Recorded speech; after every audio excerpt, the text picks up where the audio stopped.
નમસ્કાર મિત્રો, મારી ચેનલમાં તમારું સ્વાગત છે। તો મિત્રો, અત્યારે હાલની મોટી ખબર આવી રહી છે, જેમાં લંડનમાં વિદ્યાર્થી પ્રોટેસ્ટ દરમિયાન પીએમ મોદીને ગુંડા કહ્યા બાદ મયુરી પુરોહિતને ટ્રોલિંગ શિકાર બની રહી છે।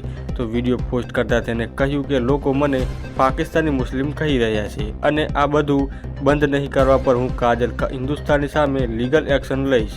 તમને જણાવીએ કે મયુરી પુરોહિત મૂળ વિસાવદરની વતની અને કોંગ્રેસની કાર્યકર પણ છે અને પ્રોટેસ્ટ દરમિયાન પીએમ મોદીને હમારા ગુજરાત કા ગુંડા હે ગુંડા કહ્યું હતું।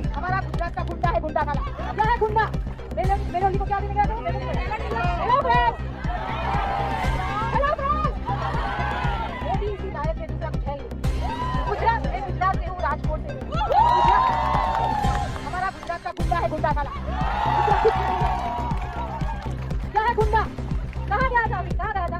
मेलोली को क्या देने गया था? इटली गया था। तो ये हमारे देश की हालत बहुत गंदी गंदी चल रही है, बहुत गंदी चल रही है।